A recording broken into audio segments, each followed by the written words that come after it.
Una esperanza de aire fresco anega los confines subliminales de lo etéreo. La República ha llegado y las puertas se han abierto a todas las primaveras de la rosa de los vientos. Que la limpien deprisa de la baba mohosa de los tiempos esotéricos, que los vándalos crearon por las cloacas del miedo entre tinieblas de acero. Siglos de miseria y asco como una losa pesaron en el andar de los pueblos sometidos y humillados. Sus cómitres, vomitando latigazos de estímulo, nos llevaron encendidos a morir en la hoguera sacrosanta del patíbulo. Un aura límpida y suave lleva promesas gritando y las ilusiones todas se han fusionado cantando.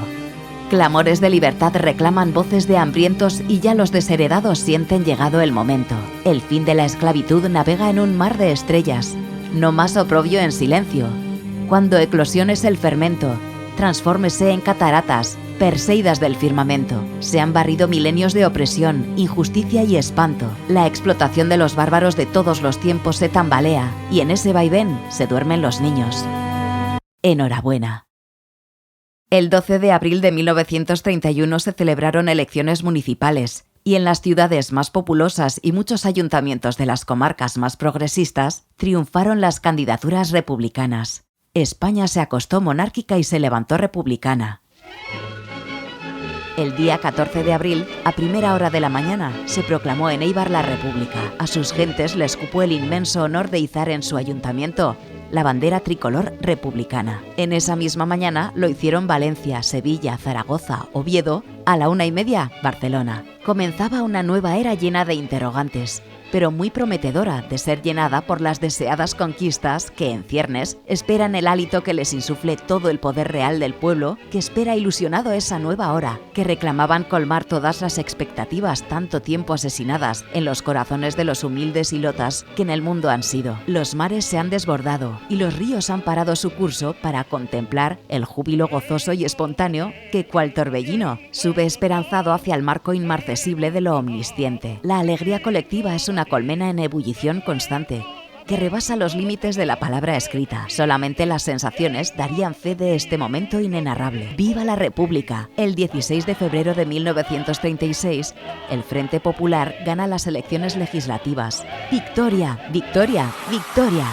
Primera plana de El Liberal, en letras rojas. 30.000 presos políticos, en su mayoría a cuenta de la Revolución de Octubre del 34, son puestos en libertad. La reacción más ultramontana empieza a preparar el golpe de Estado a toda prisa. Tienen miedo de perder sus prebendas y privilegios. La iglesia más reaccionaria se suma a tales eventos, que más tarde magnificará con el arcaico nombre de Santa Cruzada contra el Infiel.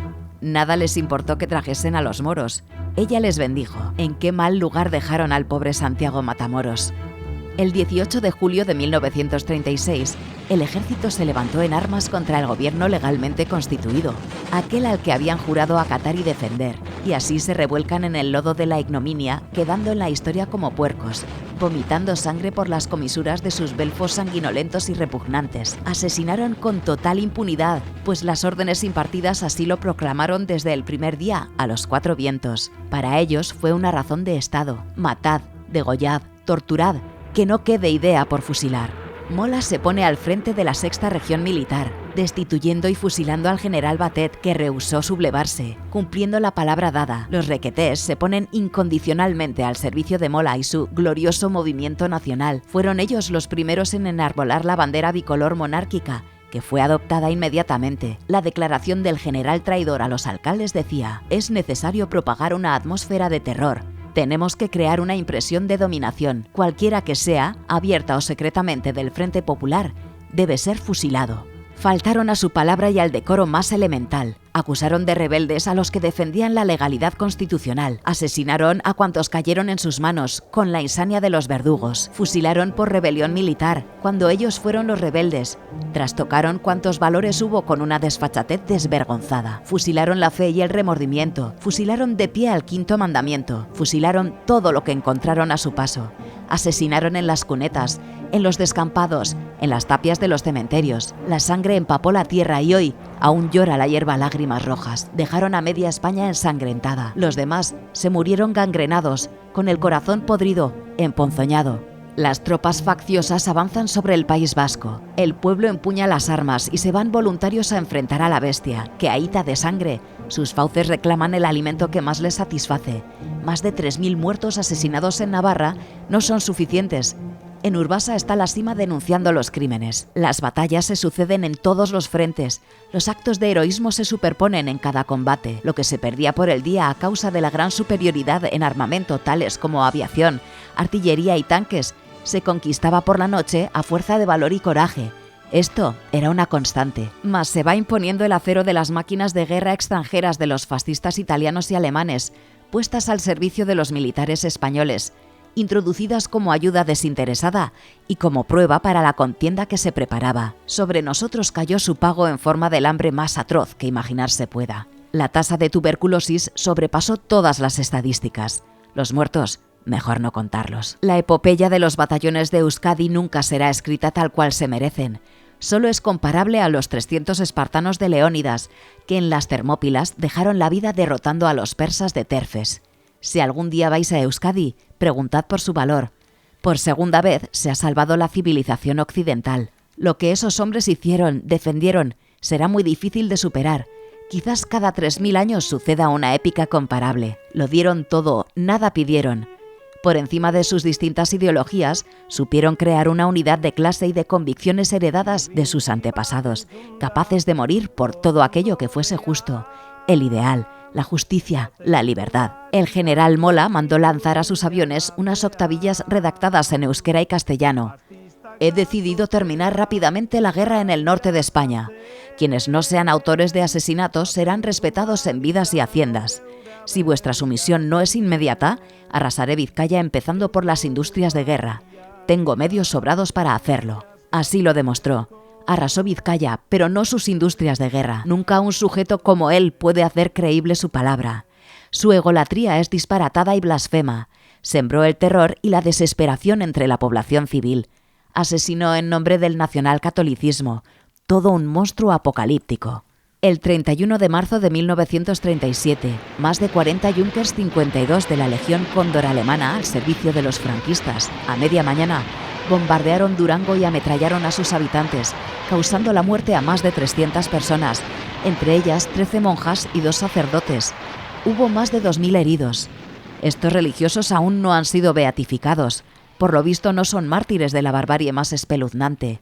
Eso que les asesinaron en el nombre de Dios, del Hijo y del Espíritu Santo. La iglesia de Santa María la bombardearon celebrando la Eucaristía. Todo un detalle y un honor. Solo los justos pueden ir al cielo y cuanto antes mejor. Fue uno de los bombardeos más cruentos de toda la guerra contra una población civil, un objetivo no militar. El día 26 de abril de 1937, día de mercado, lunes negro, fue bombardeada Guernica por la Legión Cóndor al servicio del fascismo español, en una operación de castigo sin objetivo militar alguno, pues el argumento de que era un nudo de comunicaciones era falso. El puente de Rentería quedó intacto para que pasasen sus tropas y las nuestras. Sobre las 4:30 de la tarde comenzó la tragedia, transformándose en martirio siniestro. Intervinieron más de 40 aviones, volando a baja altura. Arrojaron unos 40.000 kilos de bombas, 10.000 explosivos y 30.000 incendiarias. La villa quedó envuelta en llamas. El infierno de Dante se plasmó en un cuadro revivido, nunca mejor dicho, dantesco. Más de 2.000 muertos y más de 1.000 heridos y mutilados. Guernica quedó grabada en tela para la historia del horror en el impresionante fresco del pintor Picasso. Terminaron de lanzar espantos de muerte a las 7:45. Se acabó el calvario. Quedaba su recorrido entre hospitales y cementerios. Estas palabras que acabáis de escuchar pertenecen al prólogo del libro Guerra Civil Arrigorriaga 1931-1939 y fueron escritas por Luis Mari Ormazábal, que nos acompaña hoy en este podcast. Luis Mari tiene casi 100 años, vamos a conocer su historia, que está muy ligada a Arrigorriaga, aunque él es natural de Muskiz, pero ha vivido muchos años en Arrigorriaga, que es el lugar en donde nos encontramos y en torno al cual pivota este libro. Uno de sus autores, Asier Ibarretxe, también nos acompaña en este podcast. Además de haber escrito este libro, junto con Carlos Molinuevo, también es autor de otros libros que tienen que ver con Arrigorriaga, como Club Deportivo Padura, un histórico del fútbol vizcaíno, y otra de sus obras es Historia del Club Padura. Y para contextualizar esta entrevista nos vamos a situar en el DVD Guerra Civil en Arrigorriaga. Asier, ¿cómo surge la idea de recuperar la memoria histórica de Arrigorriaga?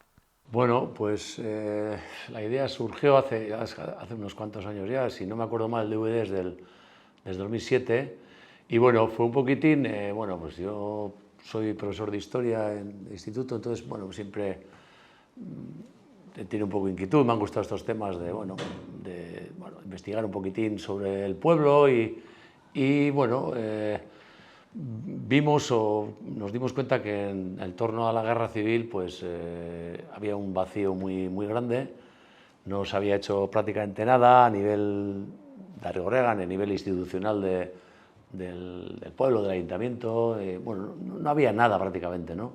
Entonces pensábamos que, bueno, que se podía hacer algo para intentar también un poquitín pues recuperar, sacar del olvido a toda aquella gente que anduvo luchando, defendiendo el pueblo, Arrigorriaga, y defendiendo la República, ¿no? Entonces nos juntamos una serie de personas de Arrigorriaga, Carlos Molinuevo y Germán Cristóbal también, creo, sí, también anduvimos ahí, y empezamos a mirar qué se puede hacer, empezamos a tirar un poquitín de algún archivo que había del ayuntamiento, empezamos a mirar el archivo foral también y bueno, vimos que había material, ¿no? Entonces, en principio, en el 2007 editamos un pequeño DVD donde, bueno, pues ahí aparecen una serie de personas que habían muerto en la República, los alcaldes de aquella época y tal, y nos comprometimos en que en 2 años queríamos hacer ya una cosa un poco más potente, que era el libro que has mencionado. Y el 2007 fue el DVD, en el 2008 hicimos también unas jornadas de la República de la Guerra Civil y en el 2009 también ya hicimos unas jornadas más potentes y en el que presentamos el libro. Y este libro relata la historia olvidada, ¿no?, de Arrigorriaga, que antes de la guerra era un municipio en el que la vida era normal, ¿no? Sí, la vida era como, me imagino que en la mayoría de los pueblos era normal, la gente trabajaba, bueno, pues aquí estaba la gran fábrica de Arrigorriaga de aquella época, que era la papelera, y luego había otra fábrica un poco más alejada, la fábrica de Hilados y Baizábal, que hacían sacos de yute. Esas 2 grandes fábricas había. Y bueno, luego también la zona de Abusu, de Oyargan, estaban las minas y la gente, bueno, la vida que puede hacer en un pueblo normal, ¿no? Es más, justo era un poco antes de empezar las fiestas, cuando estalla la sublevación fascista, 18 de julio, 17, 18, las fiestas aquí son el 22, las Magdalenas, ¿no? Entonces ahí se cortó todo y las fiestas suspendieron y bueno, pues ahí ya la vida del pueblo vamos, pues cambió de arriba a abajo, ¿no? Entonces la vida normal, pacífica, y era verano, eran fiestas prácticamente, pues se paró todo y bueno, pues luego ya vino lo que vino. Bueno, gente trabajadora, ¿no?, que era la que vivía aquí en Arrigorriaga en aquellos años. Supongo, Luis Mari, que igual que en Muskiz, donde tú vivías, eras apenas un niño, con 11, 12 años, viste el estallido de la Guerra Civil y, de hecho, tu padre era Gudari. Cuéntanos qué recuerdos tienes de aquellos años. Bueno, de aquellos días, sí. Allí había mucho comunista. Ahora no debe haber ninguno, pero entonces había muchos. Y mi padre era de Acción Nacionalista Vasca, entonces se fue en el primer batallón de Acción Nacionalista, se fue al frente. Mi padre ya tenía 39 años, cuando fue. Y luego, pues allí la efervescencia social, y comunistas, también había socialistas, claro, e incluso anarquistas también. Pues era bastante grande. Y quizá, pues yo me he criado allí, en la zona donde yo me he criado, había muchos comunistas. Claro, el hecho de que la actividad minera fuera la actividad predominante en esa zona también tiene que ver. Materia para hacer reclamaciones, ¿no?, sociales, porque las reclamaciones sociales quizá empezaron más por Gallarta, la Arboleda, por aquella zona, ¿no?, el socialismo, sobre todo el socialismo, porque luego el Partido Comunista pues está desde el año 21, pero anteriormente ya hubo por allí líderes socialistas que movieron todo aquello. Y eran tiempos, aquellos sí que eran tiempos también duros, porque como allí trabajaban los mineros en las minas y luego tenían barracones para vivir, y les pagaban y no podían salir de allí porque no tenían tiempo de nada y tenían que gastarse el dinero en la empresa de la mina. En las minas que explotó Bart Lennon, que se llevó todo el mineral para Inglaterra, y luego, pues bueno, hubo allí una producción pequeña y allí estuve trabajando yo 3 años y medio, hasta que se acabó.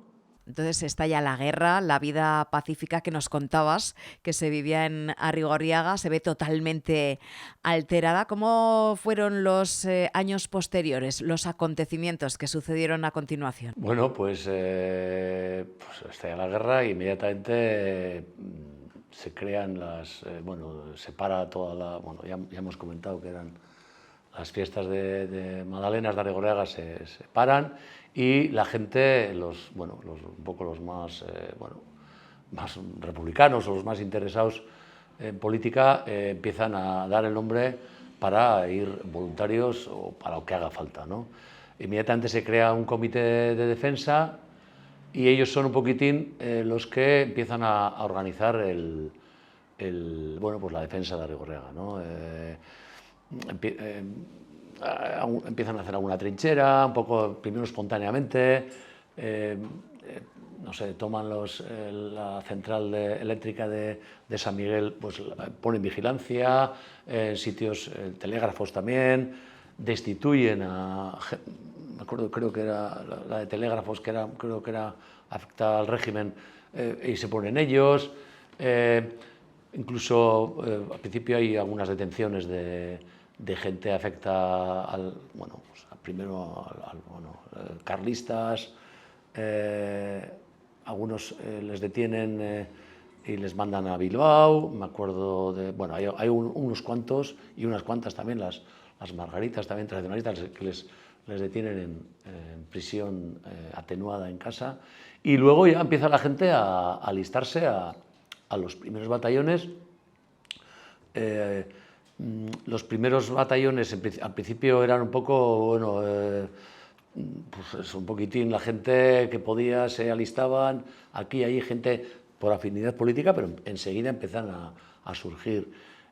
Surge el batallón que ha dicho Luis Mari, el 1 de ANEU, el primero, que luego llevó el nombre de Claudio Olavarri, que fue el primer voluntario de Arrigorriaga que le mataron el 16 de septiembre, si no me equivoco, en Ventas de Zárate, ahí en la zona de Guipúzcoa, en Zizurkil, Claudio Olavarri, y el primer batallón fue el batallón Olavarri, ¿no? Y luego, pues eso, la gente empezó a alistarse en batallones y ya se empiezan a organizar batallones y la gente empieza a salir al frente, mucha gente al frente, bueno, pues Claudio Olavarri, que fue el primero de Arrigorriaga y el primero de ANV, que a nivel de Euskal Herria, que mataron, por eso llevo el nombre, ¿no?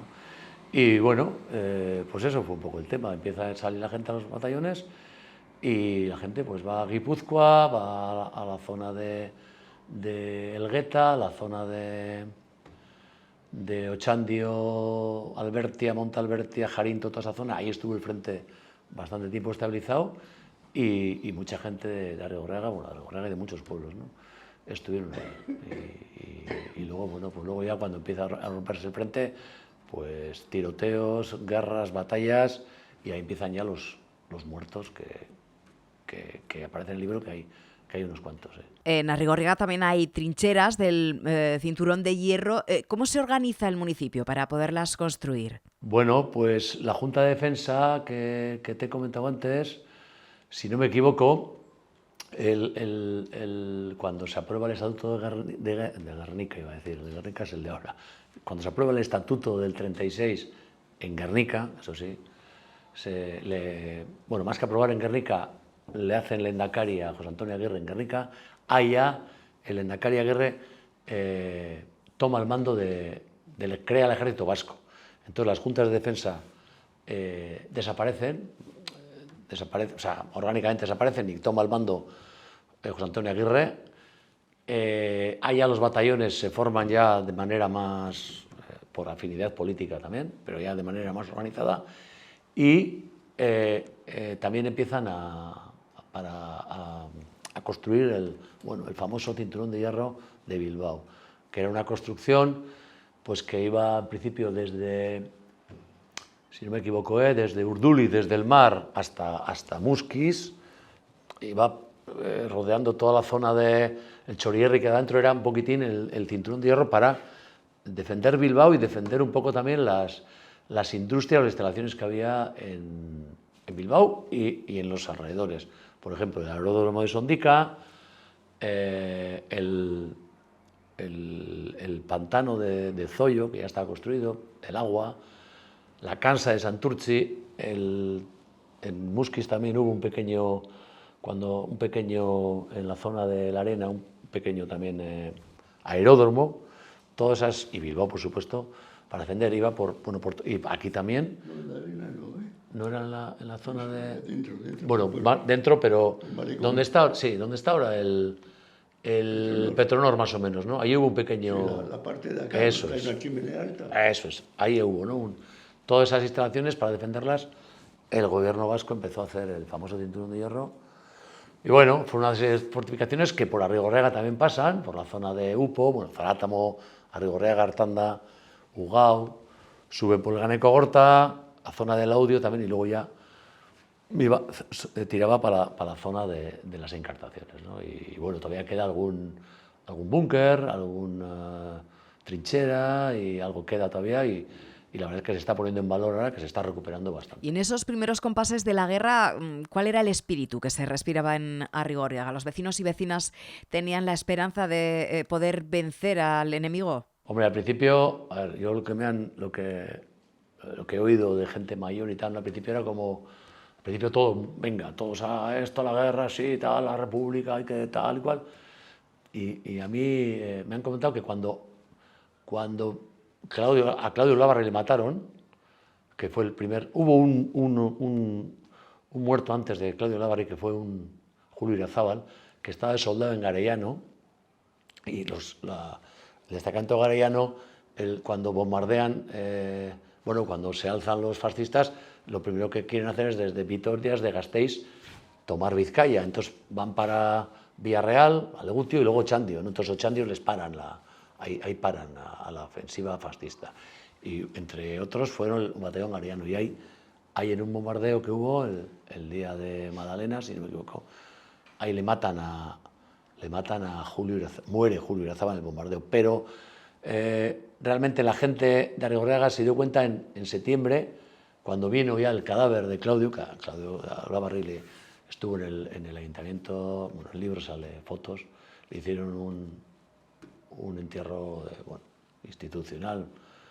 Ahí se dio cuenta la gente de que la guerra, la gente muere, y entonces la gente ya como diciendo, esto va en serio. Al principio esto va en serio, pero bueno, así todo, mucha gente fue voluntaria, otros no, otros fueron por quinta, pero mucha gente fue voluntaria, y la verdad es que, hombre, esto es lo de siempre, ¿no? La gente fue voluntaria, tenía muchas ganas y tenía mucha esperanza en que ganaría la República, pero sí es cierto que cuando empieza la ofensiva, en marzo, el 31 de marzo, empiezan a bombardear Durango y luego ya empieza a caer todo, Ochandio, Elgueta, todo para aquí, es cierto que era muy difícil ya contener a Franco, a Mola, bueno, luego Mola muere, pero bueno, Mola, pues porque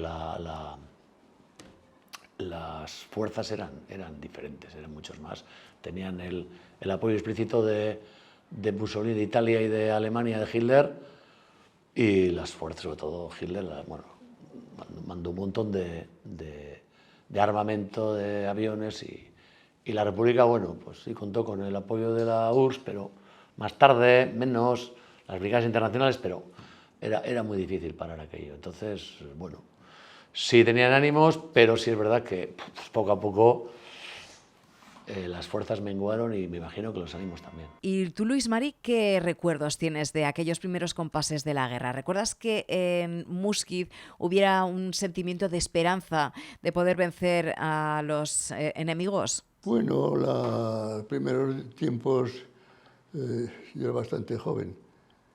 A mí un poco más adelante, cuando ya la guerra se nos vino encima, es cuando más recuerdo, ¿no?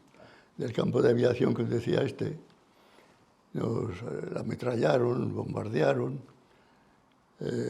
allí tiraba un avión italiano también, y allí pues hubo un bombardeo fuerte, murió gente civil, alguna, y pues todo eso sí que me ha quedado grabado esto, ¿no? Y entonces nosotros íbamos a las cuevas, las cuevas de las minas, hacíamos vida allí. Primero íbamos y luego por la noche nos bajábamos a casa, pero empezaron a bombardear de noche. Y entonces ya, pues, ya nos quedábamos allí, en las cuevas aquellas. Y allí, pues cuando se retiraron de Peña Amarilla, y bueno, yo claro digo nombres que no conocéis, Calleja la Verde, que bajaban los milicianos en desbandada, y yo estaba viéndolo, de fuera de la cueva. Y los SEAD esos, los Chirris, aviones italianos, sí, esos bajaban en cadena, que le llamaban, ¿no? Bajaba uno ametrallando y detrás otro, y otro, y otro. Y yo los veía bajar a todos estos hombres, ya llegaron a la cueva nuestra. Llegaron una parte de ellos, uno se tuvo que tumbar en un colchón, no podía respirar. De la angustia y de la carrera, todo junto. Y luego ya se marcharon, nos bombardearon la artillería, allá a la cueva. Y después ya estos, claro, vieron que la gente, las mujeres y esto, pues chillaban, historias y tal. Y se marcharon por atrás, que había una salida pequeña, pero se marcharon por allí. Y la artillería los seguía, según iban marchando los seguía. Y ya dejaron de tirar a la cueva. Que nosotros salimos, los chavales salimos, y claro, vas a coger un pedazo de metralla, hostias, quemaba. Ahí se quedó.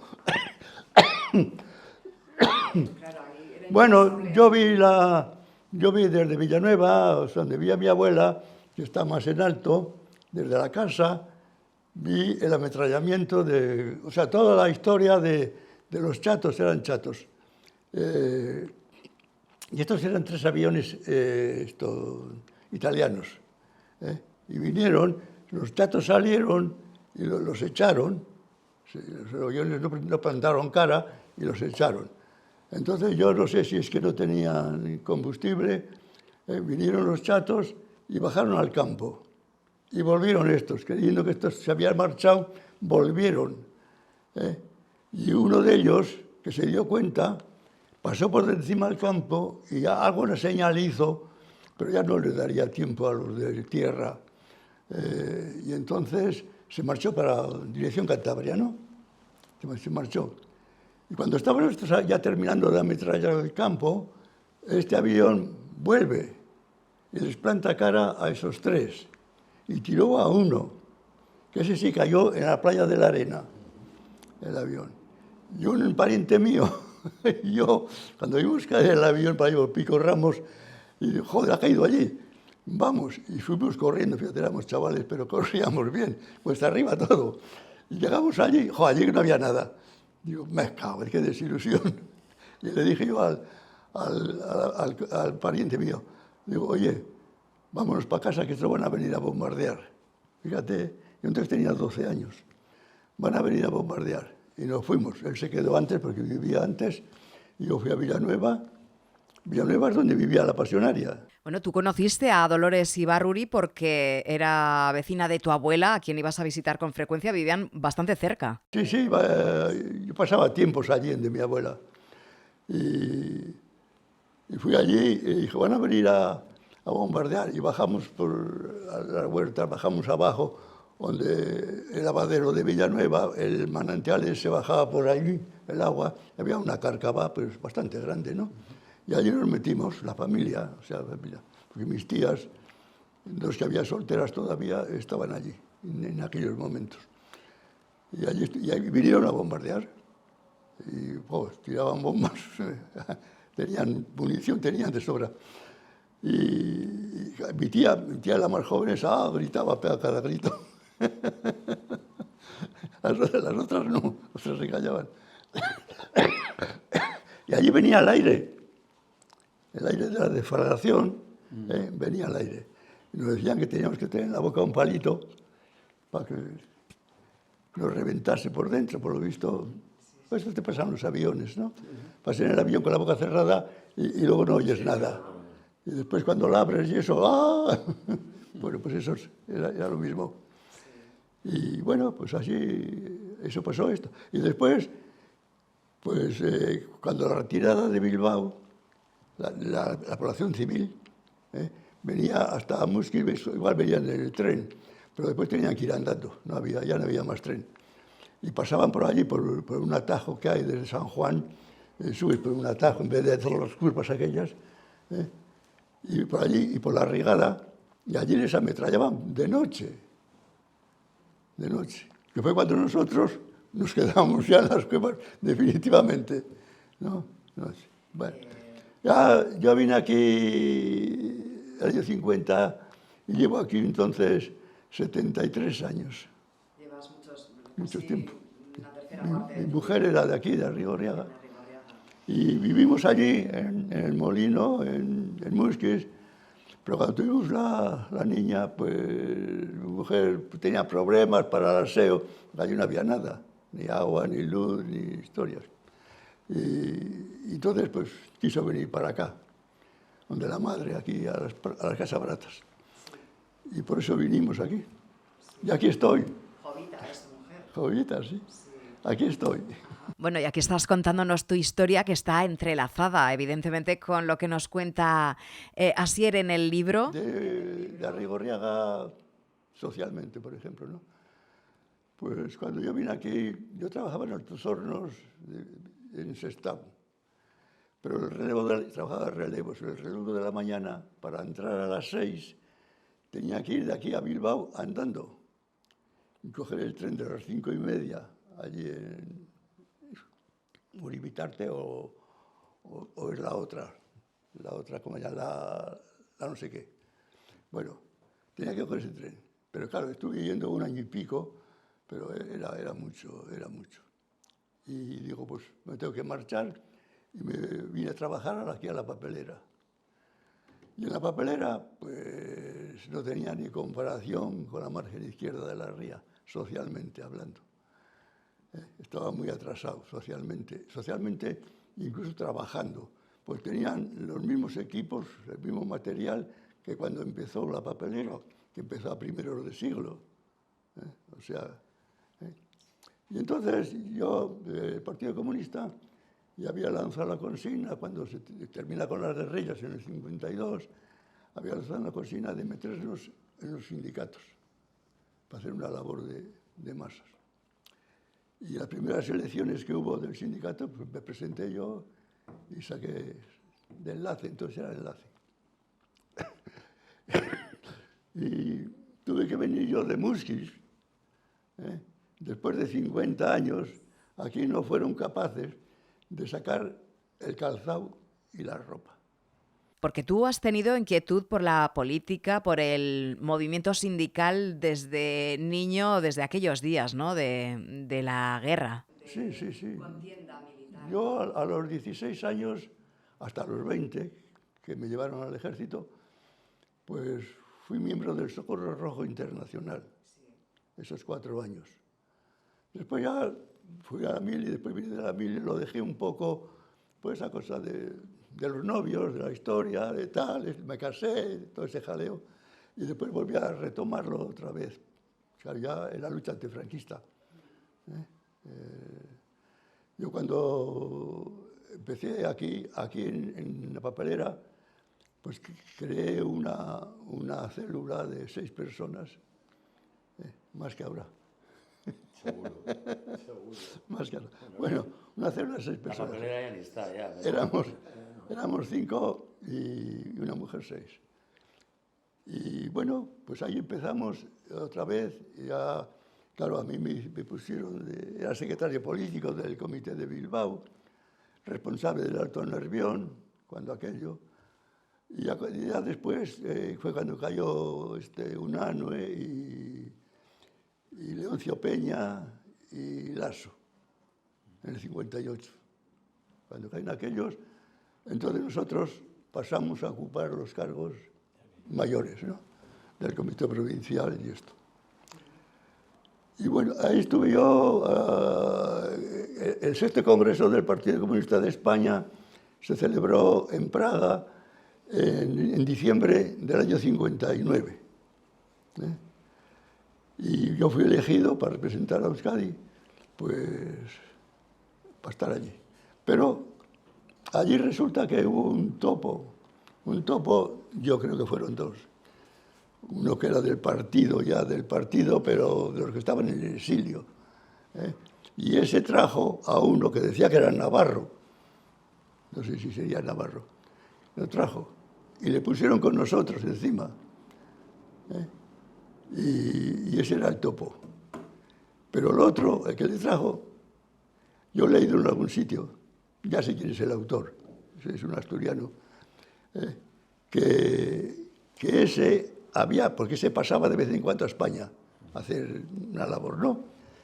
Entonces, que le había cogido la policía y que se había puesto al servicio de la policía. Y ese es el que había pasado a España otra vez y trajo al hombre este, que era joven. Bueno, yo también era joven entonces. Sí, de hecho, por haber participado en ese congreso. Y entonces, pues, en el 60, yo llegué aquí, el día 6 de enero del 60, llegué a casa. Y al día siguiente fui a trabajar. Y entonces nos empezaron a detener. Ya en enero ya detuvieron gente, en febrero. Y nos detuvieron a 25. De todo el país, de toda España, 25. Había uno que era médico de La Laguna. Le trajeron de La Laguna. Y así entramos en Carabanchel. Pero bueno, yo estuve 40 días, 40 noches en la Dirección General de Seguridad en Madrid, allí en la Puerta del Sol. Y ese tiempo es mucho tiempo. Igual, yo no sé, pueden ser 100 interrogatorios, porque a 2, nada más que a 2 por día, son 80. Y a los primeros días te hacían 4 o 5 interrogatorios, luego ya, pues... Pero al último te hacían 2. Si no era por la mañana, era por la noche. Era igual, allí no podías dormir bien. Porque sería que a las 9 de la noche, bueno, ya no vienen más. Hasta las 9 de la mañana ya no vienen. Pues no, venían igual a la 1, a las 3 o a las 4, cuando les daba la gana. Y dormía. Con la misma ropa que salí de casa, estuve todo el tiempo. Dormías en el suelo, de cemento. En el suelo. No había nada, ni algo, ni nada. Y el que tendría los pantalones flojos tendría que estar todo el día agarrándoselos. A mí se me aguantaban bien en la cadera, pero porque te quitaban el cinturón, te quitaban todo.